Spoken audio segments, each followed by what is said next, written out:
Bonjour. J'ai librement choisi, parmi les 3 textes de ce matin, de partager avec vous ce message contenu dans 2 Chroniques chapitre 36, les versets 11 à 23. Message qui, à notre avis, paraît prophétique au regard de la situation que traverse le monde actuellement, au regard de la situation que traverse notre pays, le Cameroun, et que traverse même notre Église. Et en lisant ce texte, je suis arrivé à la conclusion suivante, que quand le peuple pousse Dieu à bout, sa colère peut être sans remède. Quand un peuple pousse l'Éternel à bout, sa colère peut être sans remède. Le récit de 2 Chroniques 36 nous parle du tout dernier roi de l'histoire de l'Israël après que Dieu ait divisé le royaume en 2, après la mort de Salomon, Israël au nord et le royaume de Juda au sud. Le royaume du nord était déjà exposé. Celui du sud avait encore tenu. Joachim, l'avant-dernier roi, avait détourné son cœur de l'Éternel. Et pour le punir, Dieu a fait qu'il soit amené à Babylone. Et son frère Sédécias a été établi à sa place par Nebuchadnezzar, roi de Babylone. Sédécias est établi donc. Et il a le devoir de se plier devant la sainteté et devant la grandeur de Dieu.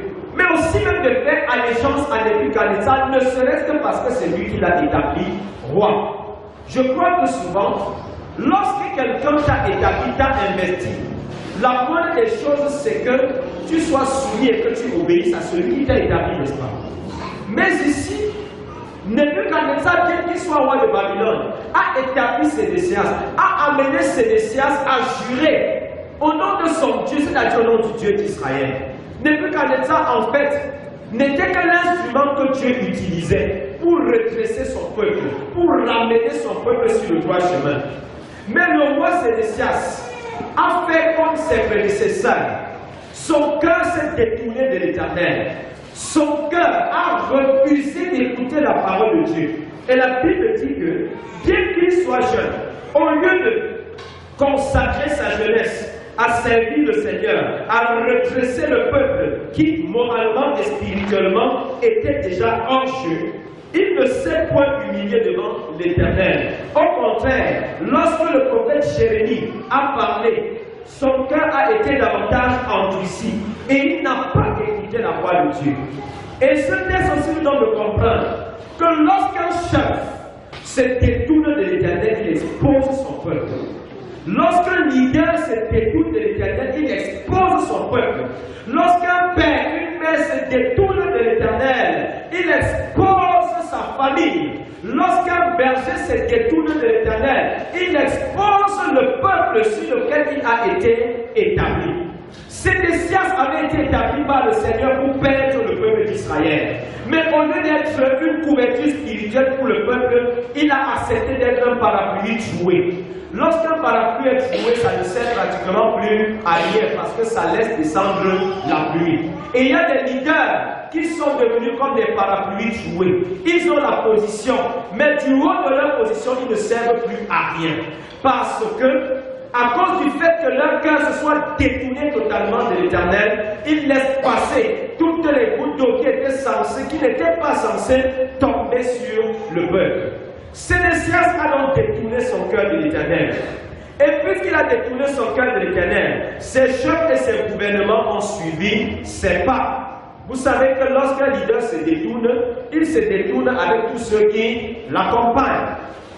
Alors le conseil des anciens d'Israël avait, avec la complicité des sacrificateurs, multiplié les transgressions pour davantage imiter le Seigneur. Ce texte nous montre combien même les sacrificateurs n'étaient plus sensibles à la voix de Dieu. Les sacrificateurs qui étaient censés intercéder pour le peuple ne priaient plus pour le peuple.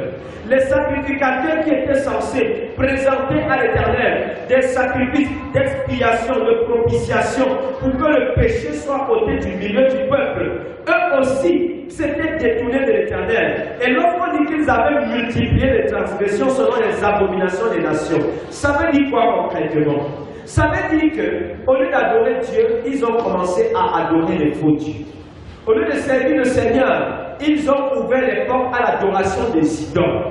Et si nous laissons un peu le contexte des enfants d'Israël pour revenir au nôtre, on a l'impression aussi que ce qui s'est passé au temps du roi Sédécias est en train de se reproduire dans notre monde, est en train de se reproduire même au sein de nos différentes églises. L'actualité de cette semaine nous a laissé voir comment un sous-préfet scellait une église, n'est-ce pas? Et nous voyons depuis plusieurs années combien de scandales se multiplient dans les églises, au point où c'est maintenant les préfets et les sous-préfets qui disent à l'église comment est-ce que l'église doit fonctionner. C'est une abomination pure et simple. Avant, à l'époque, lorsque l'Éternel plaçait un prophète à côté d'un roi, c'était pour que le prophète remette le roi sur les rails. Mais aujourd'hui, c'est le contraire qu'on est en train de vivre. C'est le roi qui est en train de dire au prophète, voici comment est-ce que tu dois te comporter. Il y a quelque chose qui ne va pas. Il y a quelque chose qui ne tient pas. Il y a quelque chose qui ne marche pas. L'une des missions régaliennes de l'Église, c'est être la lumière. C'est jouer son rôle de prophète aux côtés des autorités. Jouer son rôle de prophète aux côtés des autres. Et je vais te dire que parce que tu es membre de l'Église, tu es censé être la bouche de l'Éternel partout où tu te trouves. Tu es le prophète de tes collègues. Tu es le prophète de tes voisins.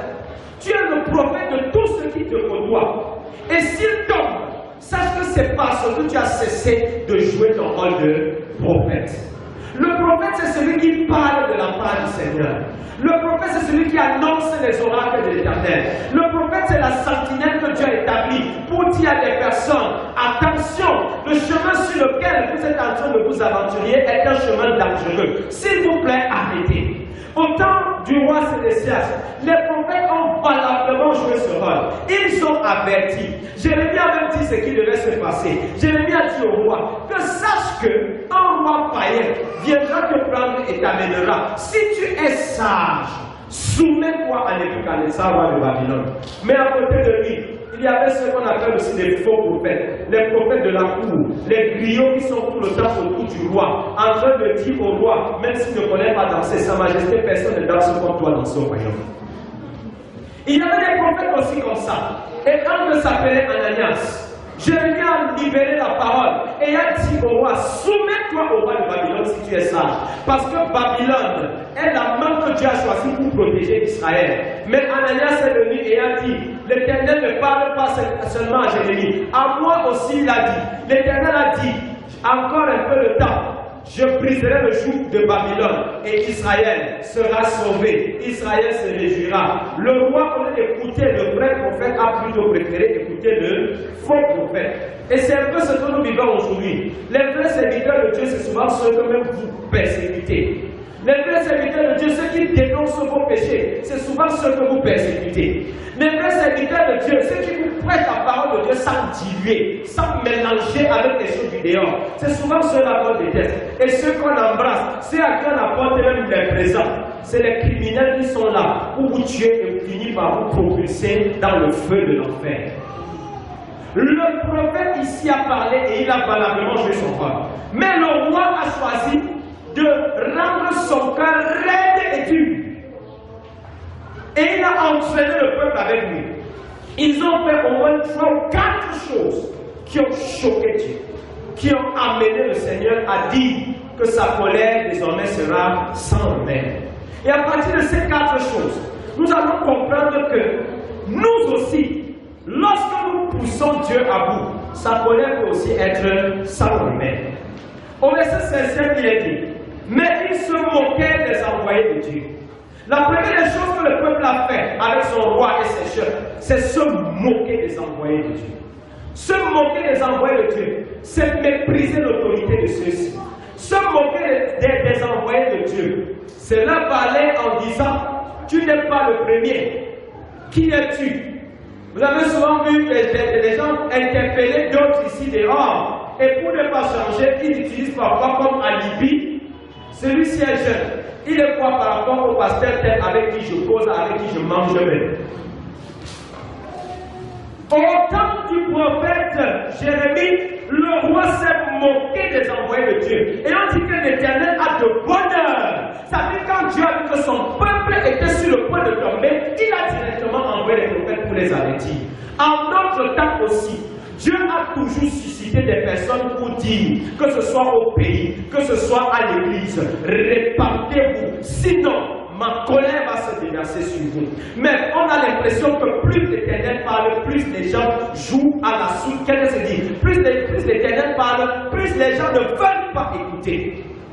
Plusieurs fois l'Éternel a interpellé des personnes. Il vous a interpellé au sujet des attitudes qui ne le glorifient pas. Mais ton cœur est dur. Je ne sais pas, à cause de la convoitise, des choses du monde, à cause de la passion pour les choses du siècle présent. Ils se sont moqués des envoyés de Dieu. Deuxième chose, ils ont méprisé la parole de Dieu. On dit qu'ils ont méprisé la parole de Dieu. Dieu a parlé et ils ont dit, ah, ça c'est des histoires. Dieu a parlé, on s'est moqué. Aujourd'hui, quand tu dis à quelqu'un, le Seigneur m'a dit telle chose, il dit, fichez-nous le cas avec vos histoires que vous avez importées dans les églises de réveil. Malheureusement, nous sommes devant des réalités où la colère de Dieu est visible, est palpable, est perceptible. J'étais choqué tout à l'heure quand je parlais avec le pasteur. Elle me disait que l'UFCM est en deuil, le moyen national de l'UFCM est mort, hier ou avant-hier. Je disais, Seigneur, quelle est cette histoire où presque chaque semaine, on va attendre quand de tes serviteurs du monde? Quelle est cette histoire où ceux qui sont censés se tenir à la place, intercéder, prier pour que la colère de Dieu n'arrive pas à se faire, sont en train de partir? Lorsque vous avez arrêté une mère poule, qui prendra soin des poussins? Personne. Et c'est un peu ce que nous sommes en train de vivre aujourd'hui. Les mères poules sont en train d'être volées par-ci, par-là. Et les poussins, comme vous êtes peuple de Dieu, êtes exposés. Quelque part, est-ce que ce n'est pas parce que Dieu a parlé à notre difficulté? Est-ce que ce n'est pas parce que les prophéties sont sorties et les gens ont pu choisir de mépriser la parole de Dieu? Si beaucoup d'entre nous se retrouvent parfois dans des situations très compliquées où ne parler plus à s'en sortir, c'est parce qu'un jour, en fait, tu t'es moqué de la parole de Dieu. C'est parce qu'un jour, le Seigneur parlait, tu t'es moqué de la parole de Dieu. D'autres se moquent de la parole de Dieu en disant, ah, telle personne est venue lui parler de ma vie et il montait là-bas faire comme si c'était une révélation. Beaucoup pensent que la parole de Dieu, c'est de la manipulation. Et ceux qui pensent que la parole de Dieu, c'est de la manipulation, vont continuer à s'engouffrer et se perdre. D'autres encore, pour se moquer de la parole de Dieu, quand ils voient Dieu agir, ils disent ça c'est des montages, c'est des histoires, c'est le théâtre, c'est la comédie qu'on vient faire devant des personnes. Vous savez que je dis souvent qu'il y en a qui pensent que tout n'est que montage, tout n'est que comédie. Je veux dire à ceux-là que même le jour où ils seront en train de descendre dans le feu de l'enfer, ils vont croire que c'est le montage. Et pourtant, c'est la seule fois où la chose est réelle dans leur vie. Quand certains seront en train d'être consumés par le feu de l'enfer, ils vont croire que c'est un rêve et que bientôt ce rêve va finir. Et pourtant, ce sera une réalité. Pourquoi? Parce qu'ils ont poussé Dieu à bout. Ils ont tellement méprisé sa parole que sa colère dans leur vie est devenue sans remède. Troisième chose que le peuple a fait. On dit qu'ils raillèrent ses prophètes. On dit qu'ils se moquaient des prophètes. Vous savez ce qu'ils ont fait à Jérémie? Ils ont pris Jérémie, attaché Jérémie, le traîné au sol dans la ville. Parce que Jérémie leur disait la vérité. Ils ont enfermé Jérémie dans une prison. Et dans cette prison, il y avait un puits. Jérémie était dans le puits. Imaginez, vous êtes en prison dans l'eau. Parce que vous avez prêché la vérité. Ce qu'on a fait à Jérémie, c'est exactement ce qu'on a fait à beaucoup de personnes que Dieu a suscité, même en notre saison, pour parler de la vérité. Ils sont nombreux, ces vrais serviteurs de Dieu, qui ont été torturés, qui ont été méprisés, qui ont été insultés, qui ont été même parfois envoyés dans des endroits terribles, simplement parce qu'ils ont voulu être comme Jérémie, vous apporter la vérité. Le peuple a choisi de railler les prophètes. de se moquer des prophètes, d'insulter les prophètes, de mépriser les prophètes, de faire des coups bas contre les prophètes. Et puis encore, ils sont même parfois allés jusqu'à tuer les prophètes. Je ne pense pas que nous, dans notre temps, nous sommes différents de ce que les enfants d'Israël ont fait autrefois. Les tueurs de prophètes. Et je pense que les tueurs de prophètes aussi sont contemporains. Qui sont les tueurs de prophètes? Les tueurs de prophètes, c'est simplement ceux-là qui parfois sont au milieu de nous.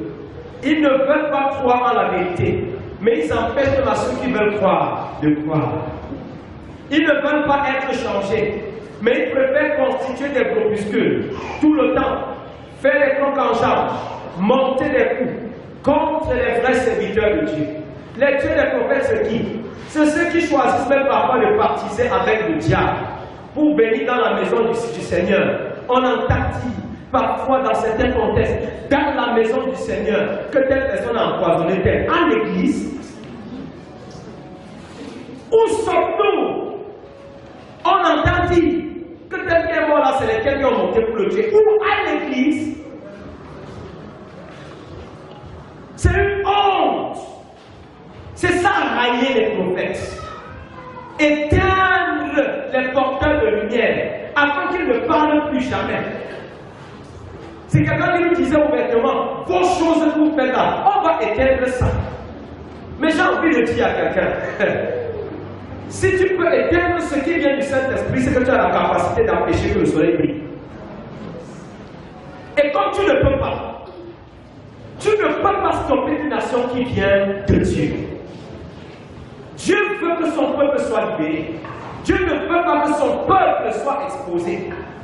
Et regardez, quand ils ont fini de faire ça et ont exposé le peuple, la colère de Dieu s'est manifestée. La Bible dit que l'Éternel a fait venir l'empire des Chaldéens. Ils ont tué par l'épée. Regardez maintenant ce qui se passe. Lorsqu'on a fini d'arrêter les mêmes comme je disais, ils ont tué par l'épée les jeunes gens dans les maisons et leurs sanctuaires. Ils n'ont épargné ni les jeunes hommes, ni les jeunes filles, ni les vieillards.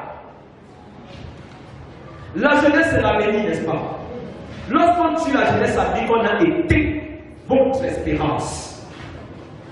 Lorsqu'on détruit la jeunesse, regardez dans notre pays, ce que Satan est en train de faire dans la jeunesse. Les enfants tournent les films porno à l'école. Violents comme vous ne pouvez pas imaginer. Ils tuent leurs enseignants. Voilà la jeunesse tuée, la jeunesse sacrifiée. Pourquoi? Parce qu'on a créé les prophètes. On s'est moqué de l'Éternel. Et quand on s'est moqué de l'Éternel, il n'y a plus de couverture spirituelle. Satan entre il détruit. Il pervertit la jeunesse. Il entre dans l'église. Il pervertit le peuple. On entend dans l'église des choses qu'on ne peut imaginer jamais entendre. C'est ce qui s'est passé. Parce que la colère de Dieu en Israël était sans remède. Il peut arriver aussi que même dans notre saison, la colère de Dieu soit sans remède. Quand cette colère est sans remède, voilà ce qui se passe. On tue les jeunes. Et maintenant, qu'est-ce qu'il a fait? Les plus intelligents, il les a arrêtés et les a amenés en captivité. C'est ce qu'on fait avec les plus intelligents aujourd'hui. Ils sont dans une certaine captivité qui s'appelle les loges sataniques. Satan les amène. Ils sont tellement intelligents qu'on leur dit, si tu veux percer davantage, voici le cercle qu'on voudrait que tu intègres. C'est ça la captivité de notre temps. La captivité de notre temps, c'est que les plus intelligents, les plus éloquents, ceux sur qui nous comptons pour apporter la révolution, on les amène, on les entraîne, on les introduit dans des cercles magico-sataniques.